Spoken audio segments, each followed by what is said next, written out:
make, robots used to do just routine tasks. You know, you might develop a robot where the only thing you train the robot to do is to move an arm like this, and it's useful in manufacturing because when the arm moves this way, you can put something on it. When it moves the other way, you can put something else on it, and you can see the assembly lines being run by robots.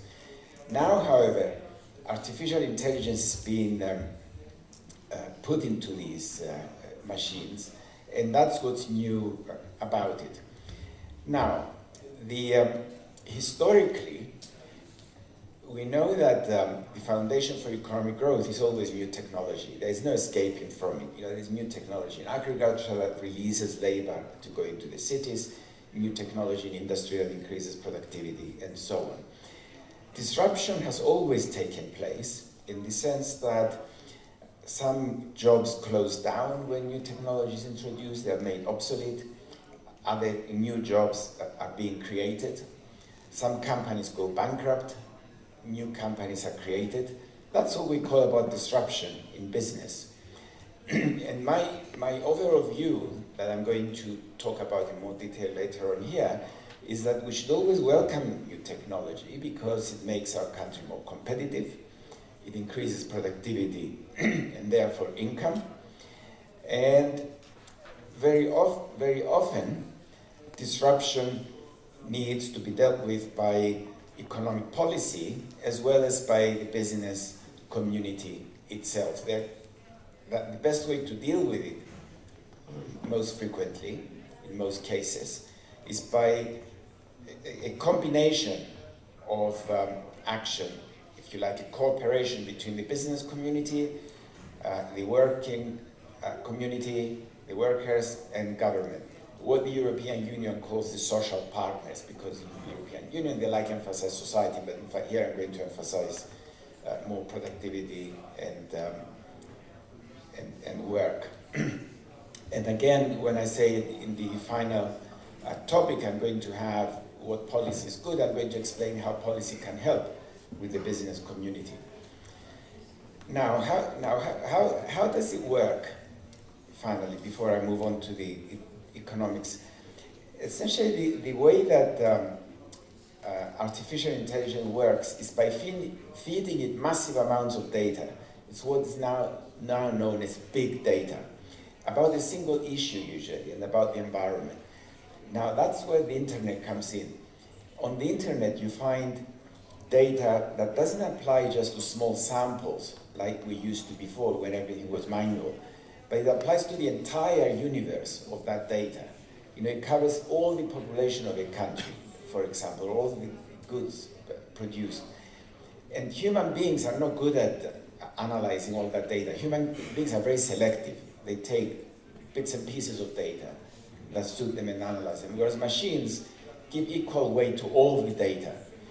Once you give that data to this machine, then it learns that information. So the first instance is that it familiarizes itself with the environment. You know, for example, if you have a machine in medicine, you might give it all the information about the human body that we know, and the machine will learn it, and therefore it knows everything about the way the human body functions from the data it's being given, obviously. You know, it doesn't invent new things, you know, it doesn't discover things that we don't know. The same goes for economics. You know, you could give all the stock market data to a machine, it will be able to process it because they're so powerful, and therefore understands everything going on in the market. Then, what do we do with that knowledge? Well, given that knowledge, then you ask the machine to perform certain tasks. You know, for example, if you give it data on medicine, on how the human body functions, then if you want to know if a human body is healthy, then you feed it with data from that particular individual, and then you ask it to compare what it knows from all the information you gave before with what the human body is now.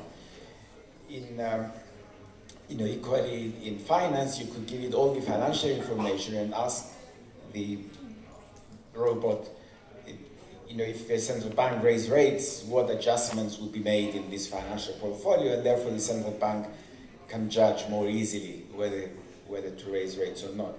Now, the famous examples of robots that you may have heard about, like the one that defeated Kasparov at chess, and the other one, the even more important one that defeated the Chinese champion of Go, the way that was done was by giving, the chess one, for example, giving him every single move in chess that was made by grandmasters over the last, I don't know how many years, and then he was told, if another player moves in this direction, what would you do? And then he would select from all the winning combinations of the past what was the best move and make that move. And that's how it managed to beat Kasparov in chess, in that it had a lot more information that could access than what the human mind alone could do.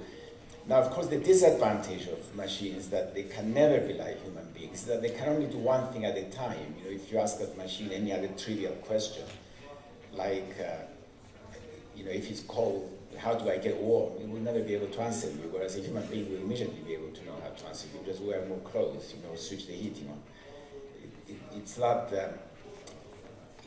one-sided, if you like, when it comes to AI.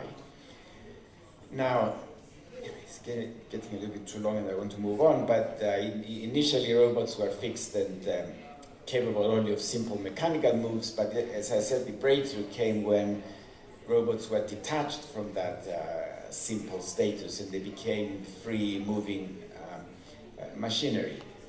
And when you combine them, then you get what we have now, in that you have freely moving machinery that can actually make decisions once you pose the questions to them.